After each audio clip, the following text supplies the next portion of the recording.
ಈಗ ನೀವು ರೈತ ಹೋರಾಟಗಾರಾಗ ಬಂದಿರಿ, ಈ ಹೋರಾಟ ಮಾಡ್ಲಿಕ್ಕೆ ಹತ್ತಿರಲ್ಲ, ಹೋರಾಟಕ್ಕೆ ಎಷ್ಟು ಯಶಸ್ಸು ಸಿಕ್ಕದ್ ನಿಮ್ಗ? ನನ್ನ ರಾಜಕೀಯ ಅನುಭವದಾಗ 30 ವರ್ಷ ನಾನು ತಿನ್ರಿ ಸರ್. 30 ವರ್ಷದಾಗ ನನಗೆ ಗೊತ್ತಿದ್ದ ಮಟ್ಟಿಗೆ ರಾಜಕೀಯ ಹೋರಾಟದಲ್ಲಿ ಒಂದು ಯಶಸ್ವಿ ಆಗೋದು ಬೇರೆ, ರೈತರ ಪರವಾಗಿ ಹೋರಾಟ ಮಾಡಿ ಸಾಕಷ್ಟು ಯಶಸ್ಸನ್ನು ಕಂಡಿದೆ. ರೈತರಿಗೆ ಬೆಳೆ ಪರಿಹಾರ ಬರಲಿಲ್ಲ ಅಂತಿಕೊಂಡು, ಬೆಳೆ ವಿಮೆ ಬರಲಿಲ್ಲ ಅಂತಿಕೊಂಡು ಹೇಳಿ ಸಾಕಷ್ಟು ಜನ 10,000ಕ್ಕಿಂತ ಹೆಚ್ಚು ಜನರು ಹೋರಾಟ ಮಾಡಿ ಅಂದು SM ಕೃಷ್ಣ ಅವರು ಮುಖ್ಯಮಂತ್ರಿ ಆಗಿದ್ರು. ನಮ್ಮ ಹೋರಾಟಕ್ಕೆ ನಮ್ಮ ಕ್ಷೇತ್ರಕ್ಕೆ 36,000 ಕೋಟಿ ಬೆಳೆ ವಿಮೆ ಕೊಡಿಸುವಂಥ ಹೋರಾಟಕ್ಕೆ ಒಂದು ಮೊದಲೇ ಜಯ ಆದದ್ದು ನಮಗೆ.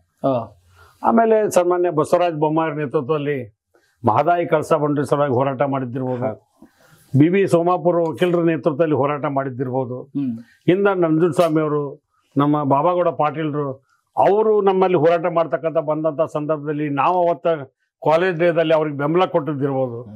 100-500 ಜನ ಹೋಗಿ ನಾವು ಬೆಂಬಲ ಕೊಡ್ತಿದ್ವಿ ಅಷ್ಟೇ, ನಾವೇನು ಲೀಡರ್ಗಳಂತೆ ಮಾತಾಡ್ತಿದ್ವಿ. ಅವ್ರಿಗೇನು ನಮ್ಮ ನಾಯಕರು ಬರ್ತಾರ ತಿಳ್ಕೊಂಡು ಹೇಳಿ ಅಲ್ಲಿ ಹೋಗಿ ನಿಲ್ಲುವಂತ ಪ್ರಯತ್ನ ಮಾಡ್ತಿದ್ವಿ.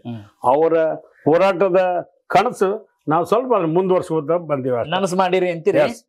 ಅಲ್ಲ, ಲೀಡರ್ ಗಟ್ಲೆ ಮಾತಾಡ್ತಿರ್ಲಿಲ್ಲ ಅಂದ್ರೆ ಲೀಡರ್ ತರ, ಈಗ ಲೀಡರ್ ತರ ಮಾತಾಡ್ಕೊಂತೀರಿ? ಅಲ್ಲ, ನಾನು ಲೀಡರ್ ಅಂತ ತಿಳ್ಕೊಂಡಿಲ್ಲ. ಹೌದ್ರಿ, ನಾನೊಬ್ಬ ಸಾಮಾನ್ಯ ಮನುಷ್ಯ, ಒಬ್ಬ ಹೋರಾಟಗಾರ. ನಿಮ್ಗೆ ಅದ ಪ್ಲಸ್ ಪಾಯಿಂಟ್ ಅಂತ ಅಲ್ಲ, ನಮ್ ಜೀವನ ಹೆಂಗ್ ಬಂದ್ಬಿಟ್ಟದಲ್ಲ. ಆದ್ರೂ ನಿಮ್ಮ 3 ಸರಿ ಸೋತ್ 2 ಸರಿ ಗೆಲ್ಸ್ಯಾರ, ಏನಂತೀರಿ ನೀವು? ಸೋಲು ಗೆಲುವು ಬೇರೆ. ಈಗ ಹೋರಾಟ ಮಾಡ್ತೀವಿ ಅಂದ್ರೆ ಬರೀ ಗೆಲ್ಲಕ್ಕಂತಾನಲ್ಲ, ಹೌದ್ರಿ, ರೈತರ ಪರ ನಿಲುವು, ಸಾರ್ವಜನಿಕರ ಸೇವೆ, ಜನರ ಪರವಾಗಿ ಅಭಿವೃದ್ಧಿ ಮಾಡ್ತಕ್ಕಂಥದ್ದ ನಮ್ದು ದೊಡ್ಡ ಹೋರಾಟದ ದಾರಿ ಅಂತ ತಿಳ್ಕೊಂಡೇನ. I will contest 2004. ಹೌದ್ರಿ, ಐ ವಿಲ್ ಗೆಟ್ ಓನ್ಲಿ 13,000. ನಾ ಕಾಲೇಜ್ ಮುಗಿದಕ್ಕೆ ನಿಂತೆ. ಮುಂದೆ 2008ಕ್ಕೆ ಮತ್ತೆ ನಿಲ್ಲುವಂತ ಸಂದರ್ಭ ಇತ್ತು. ನಾ ಹೇಳಿದೆ ಇಲೆಕ್ಷನ್ ಸರಿ ಕಾಣ್ತಾ ಇಲ್ಲ, ಯಾಕೆ ಇಲೆಕ್ಷನ್ ನಿಲ್ಲುದು ಅಂತ ಅಂದೆ. ಅವಾಗ ನಮ್ಗೆ ಎಲ್ಲರೂ ಕೊಡಿದ್ರು, ಇಲ್ಲ ಇಲೆಕ್ಷನ್ ಕಾಂಟೆಸ್ಟ್ ಮಾಡಬೇಕು ನೀ ಅಂತ. ಸೆಕೆಂಡ್ ಟೈಮ್ 2008ದಾಗ ನಾ 33,000 ಓಟ್ ತಗೊಂಡೆ, ಆದ್ರೂ ಸೋತೆ. ನಾ ಸೋತ್ನೆ ಅಂತ ನಾನು ಸುಮ್ ಕೊಡಲಿಲ್ಲ. 2ನೇ ಬಾರಿ ಸೋತ್ ನಂತರ ಇನ್ನೇನು ಈ ರಾಜಕಾರಣಕ್ಕೆ ನಮಗೆ ಹೊಂದೋಂಗ್ ಕಾಲದಲ್ಲ ಅಂತ ತಿಳ್ಕೊಂಡೆ.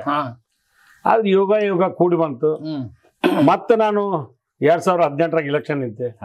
ಅವಾಗ 43,400 ಓಟ್ ತಗೊಂಡು ಗೆದ್ದೆ. ಬಹಳ ಕಮ್ಮಿ ಅಂತರದಲ್ಲಿ, ಕಮ್ಮಿ ಇಲ್ಲ, 5,000 ಅಂತರದಲ್ಲೇ ಗೆದ್ದೆ.